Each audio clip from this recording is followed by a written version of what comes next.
One of the most important safety aspects of any tyre is the ability to bring the vehicle to a complete stop in the shortest distance possible. To replicate this, all tyres are tested over a wet surface. The vehicle's cruise control is set to 100 km/h for consistency, and once the test driver reaches a set marker of the braking lane, the vehicle is brought to a stop as quickly as possible using the ABS brakes. Each tyre is put through a series of 6 runs and then measured to determine the average braking distance. The tyre's braking abilities would be tested on a larger SUV, the Toyota Prado. The Cooper SRX would be the first off the mark, recording an average braking distance of only 51.3 metres. Following the Cooper SRX was brand G, recording an average stopping distance of 51.61 metres. Next was brand D, with an average stopping distance of 53.1 metres. Brand K took the longest to stop with an average stopping distance of 57.42 metres. You can see in the results that the braking distances of the tyres tested on the larger Prado are closer together. However, the Cooper tyres SRX still stops 6.1 metres sooner than the worst performing brand. We asked evaluator and SDT test driver Joel Nielsen how the competitor tyres felt through testing the wet braking compared to the Cooper SRX. The most remarkable difference is as I turn in at the bottom of the hill at about 105 kilometres an hour into the puddles, the first tyre I was working the steering wheel really hard and it was disconcerting. And the Cooper tyre is just phenomenally, dependable there.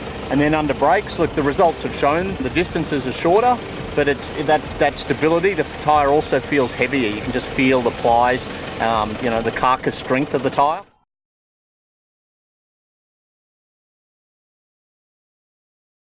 The test driver evaluated the difference in handling characteristics when driving the vehicle through the obstacle evasion course at 70 km/h.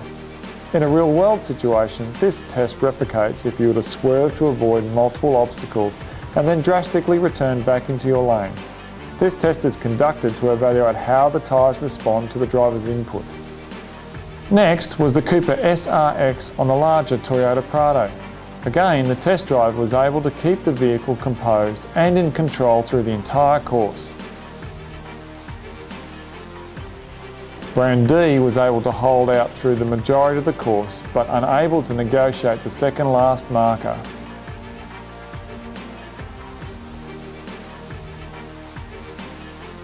We asked Joel how it felt behind the wheel after driving competitor brand G down the obstacle evasion course compared to the Cooper SRX. Mate, I was nervous, heart in the mouth down through there because we've turned off all the stability and traction control. I don't want to roll this vehicle, and we were getting it close to lifting a wheel up off the ground. So I was nervous, I was apprehensive. So what do you think that's going to mean for the end consumer out there who's driving every day? It's at that sudden emergency, the sudden steering input, the swerve for the kangaroo, the dodge the pothole, that one turns and one doesn't go where you think it's going to go. So the Cooper tyre hung on, and this one's not.